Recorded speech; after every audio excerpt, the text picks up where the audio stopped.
Doesn't matter how miserable or dreary the mornings might look, but you cannot beat being there and experiencing dawn courses.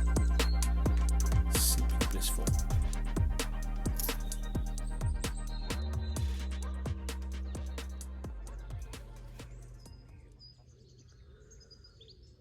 So back on the club lake again. As you can see, it's a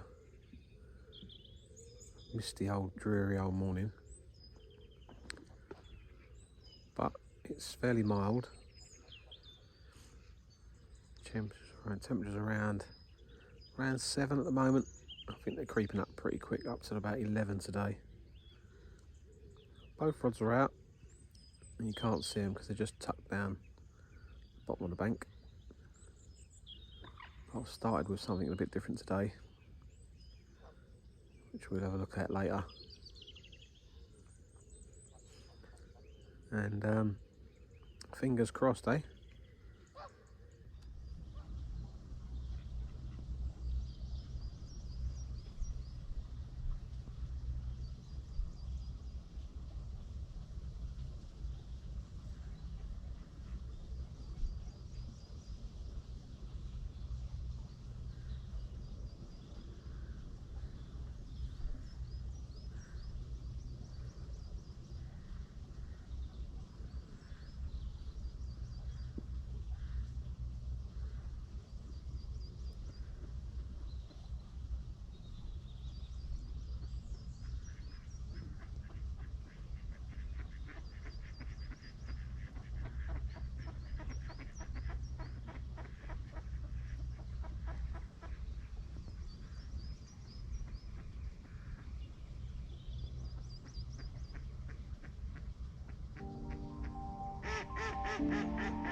So I thought I'd talk you through one of the rigs that I've been using for many years now, and although this looks very similar to the rig that I've been using in my last few films, it's actually quite different. The principle behind the whole thing is very, very similar, as in it's still got the big kicker, still got a size 8 wide gape there, but you can fish this with a 6 or 8 or 4, whichever you like, or a 2. But it's very, very supple. It's very, very supple. The boom section is made from 15-pound dark matter, and it's very, very supple. And the hair is actually made from the Supernatural 18-pound Supernatural. And so I've got a separate hair to the braid. So it's a braided rig, but the hair is separate. And the reason behind this is that I find that these kind of rigs, if you're fishing somewhere where the fish tend to get away with it a lot, or they're used to coming across rigs and you're fishing with smaller hooks, if you're not fishing anywhere weedy obviously, and it's pretty much clear, this particular type of rig can do very, very well. It's also really good for PVA bags if you use it in short lengths, but yeah, overall it's a very, very good rig with a fish with a wafter hook bait. So what I'm going to do is I'm going to show you how it's tied, take you through the steps, and we'll go from there. So first off, we'll take our 15-pound dark matter, pull off around about 10 inches.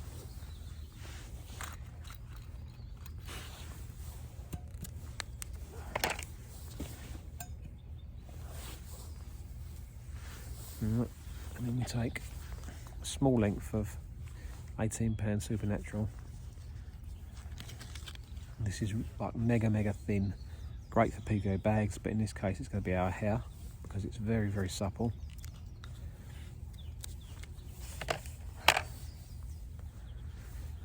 What I'm going to do is tie the hair, the loop like normal.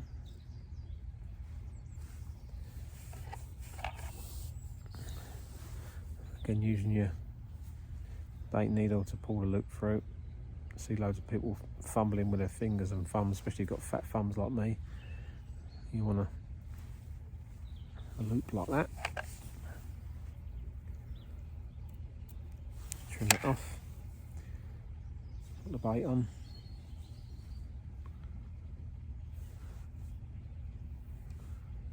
Like so.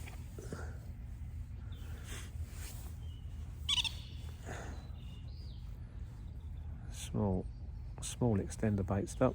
I like these because it's keeps the hook baits on there really well and don't come off. Now you got your hook bait basically on the hair. Okay.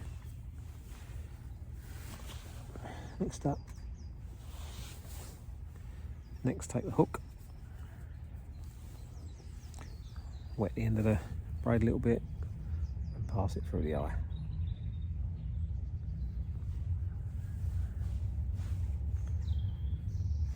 Don't worry about adjusting this at the minute, just leave it free.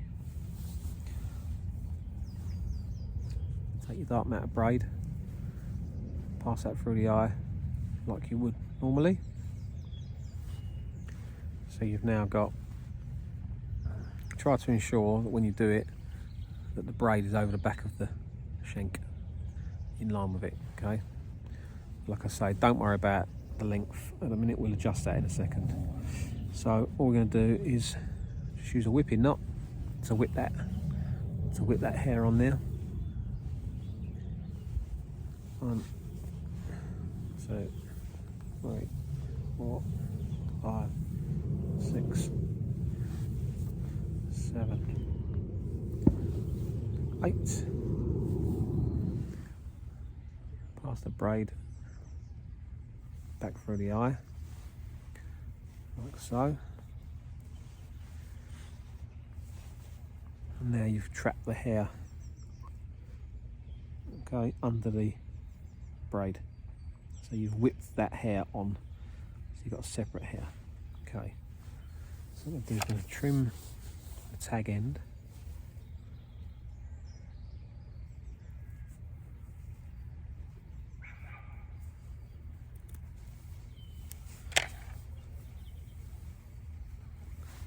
So now it's trimmed. Now take the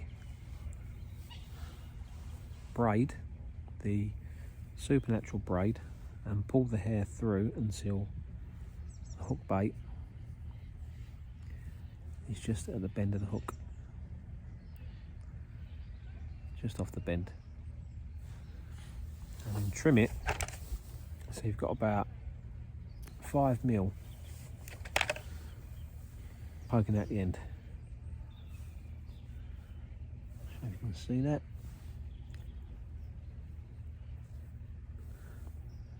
Okay, and then what we do, take our shrink tube, section of shrink tube,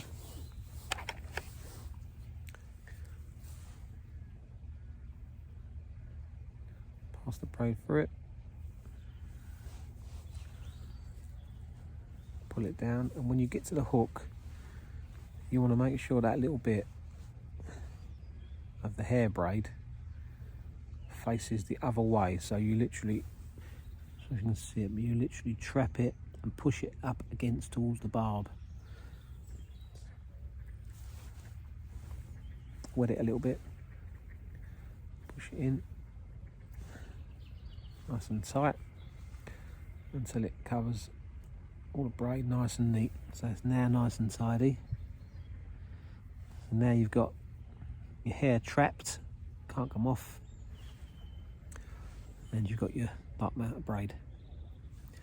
All I'm going to do is shrink this down now, so shrink tube, shrink this down into the shape of the kicker, and we're done.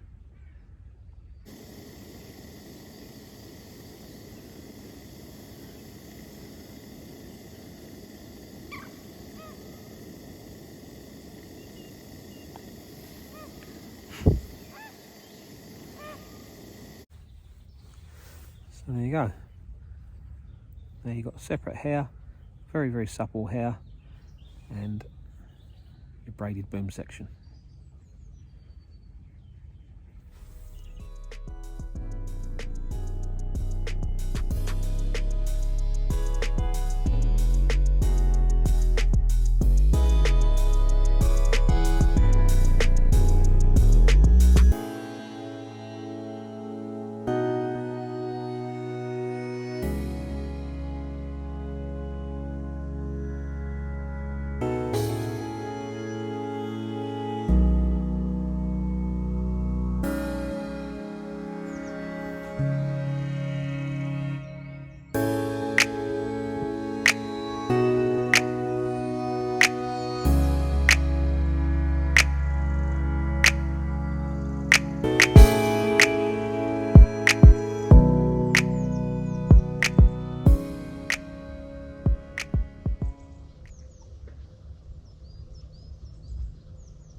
Well, they kept me waiting this time.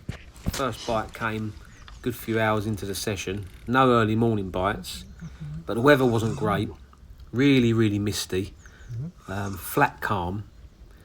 But anyway, first bite came, and it wasn't long before this fish was in the net.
Well, that's just typical.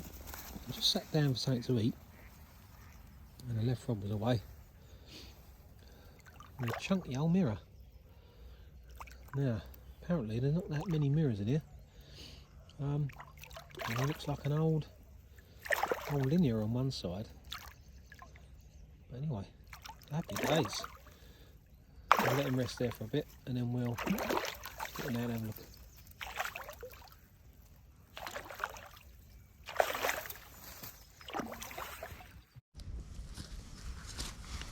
So once that fish was in the net, I just left it there to recuperate.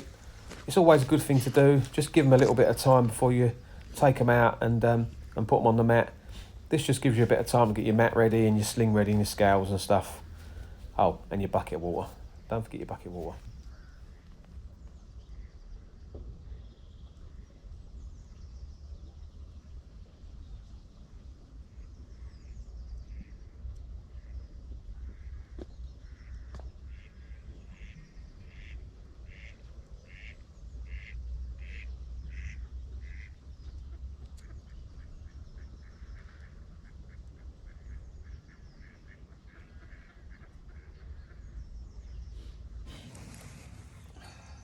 Taken a while.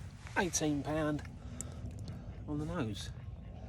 A gnarly old mirror. But they're all welcome. Clean mouth. Not bad scaling. Funny old colour. Spin him round, have a look on the other side. Quickly.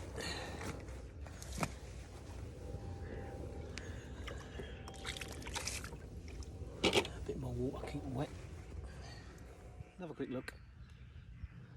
And we'll slip them back.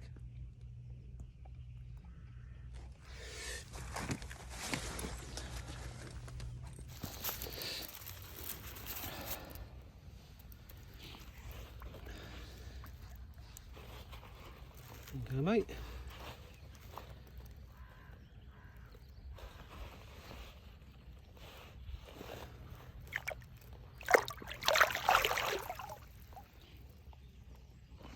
Thank you very much. Sort of tip for you. Okay, so this is a little tip for you, something I do quite a bit. I mean, I usually tie these up in like 5s and 6s. I just call them ropes. I just tie them up 5s and 6s. It just, believe it or not, it's quicker doing them like this than tying them up one at a time. So you tie them up, do the knot, get your scissors, cut them. Tie them up, do the knot, get your scissors, cut them.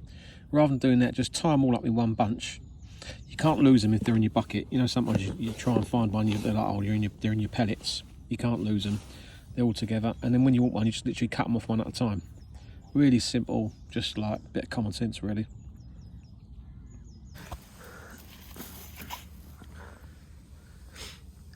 Well, that didn't seem to take long before the last one. It's common in it now.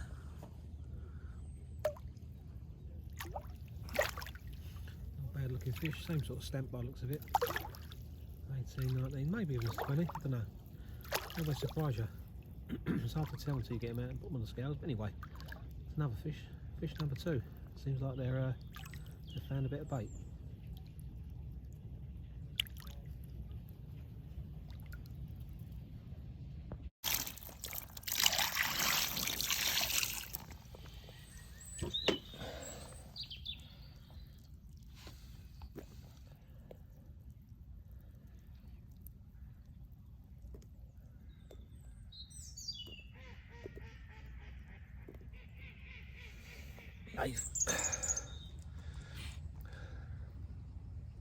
Fish number 2.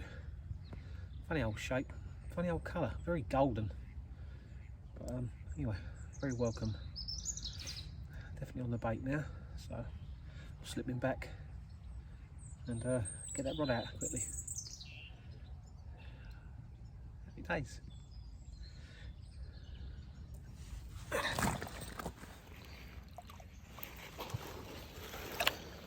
There we go.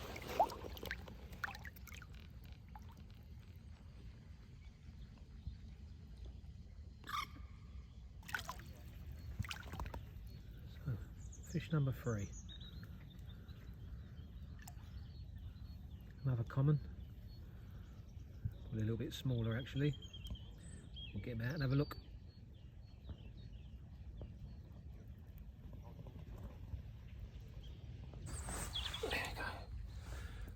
Bad fish. We are beginning of March, and they are getting their heads down looking for food now. So fish number 3, get the rods out quickly and hopefully nick a couple more.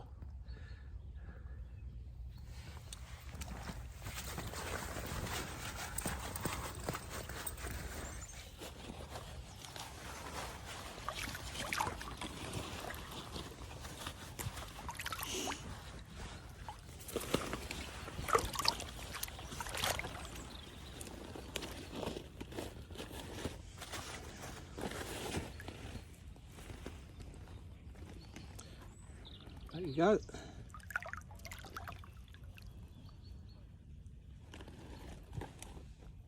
So the winning method today again has been little tiny bags, not much bigger than the actual hook bait itself, and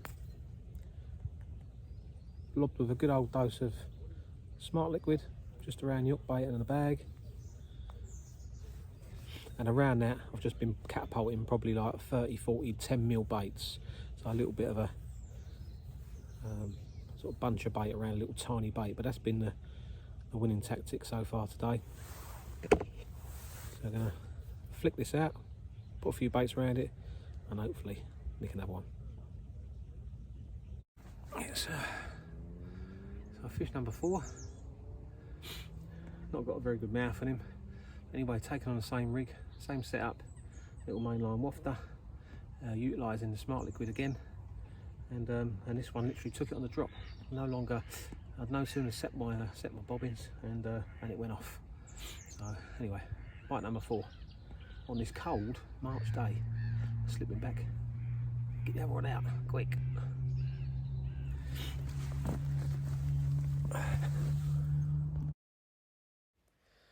Well, the rain was forecast to come in. In fact, it was supposed to be in all day, and then it changed till around about 3 o'clock when it did come, and boy did it come. It was non-stop torrential rain, but I sat it out, waited. I knew full well that the fish were going to be active, and I did kind of expect a couple more. It's always worth sitting it out this time of year, even if it does rain a little bit. Don't let that put you off or deter you. Just grin and bear it.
So this morning when I turned up, because it's like March, the beginning of March, and we're not a million miles away from spring, and the fish are obviously quite active. I saw a couple sort of like not show, but they're on the surface this morning.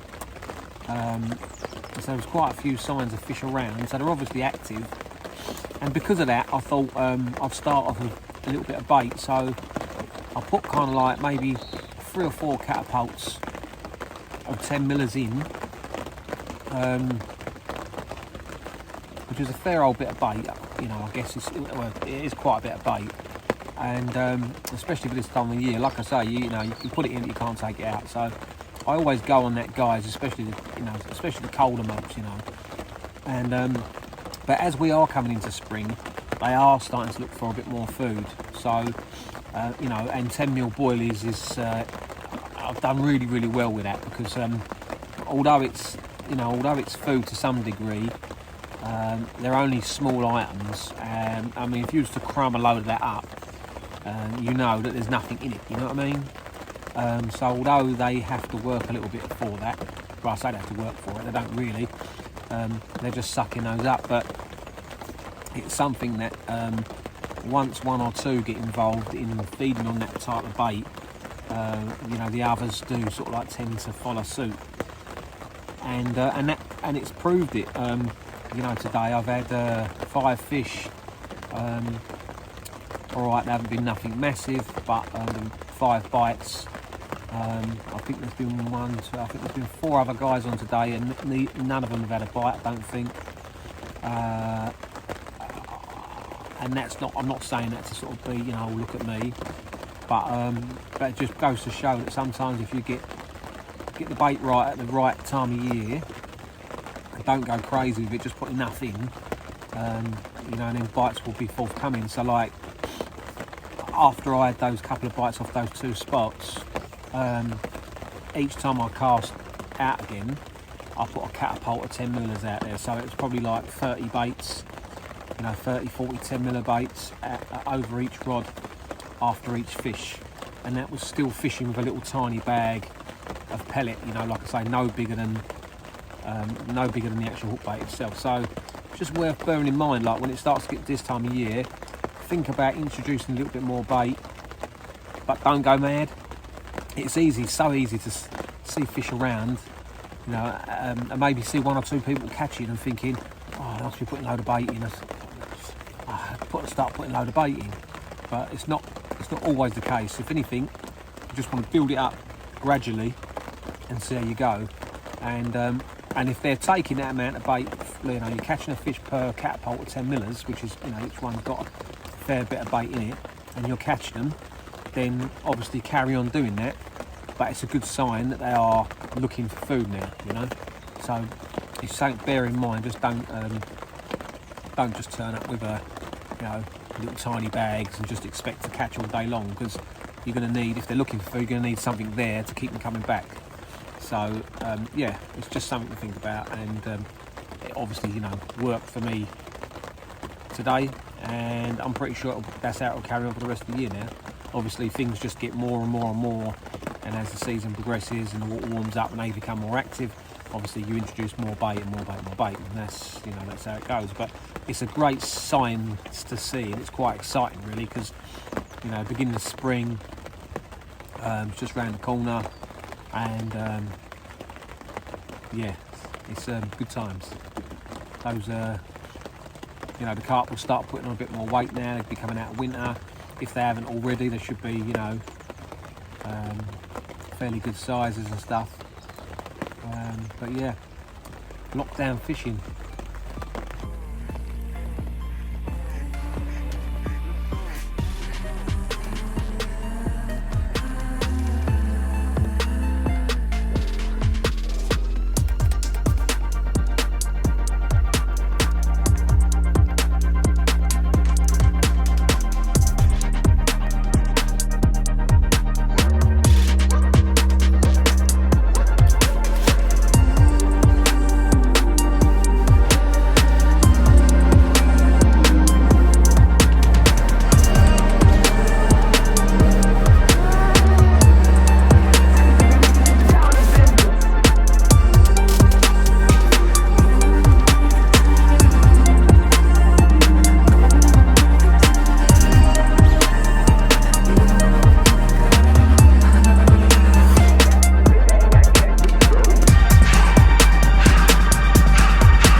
Well, I've held on in the pouring rain, had this last one, right at the last knockings. Quite a pretty fish, nice linear scaling on him. Quite a bit of a fight. I thought it was a better one actually, to be honest with you. But no, I've not weighed him, but he's got to be 14, 15 pound, nothing big. But I'm going to slip him back and I'm going to get home because I'm soaking wet and I don't think the big ones are coming along today. But anyway, it's always worth being out. Again, this one taken on the little wafters that I've been using, and that little simpleton rig that I showed you I've been talking about. It's been so effective for me over the winter. But anyway, I'm going to slip him back and get home. But thanks for watching. Worth holding on for.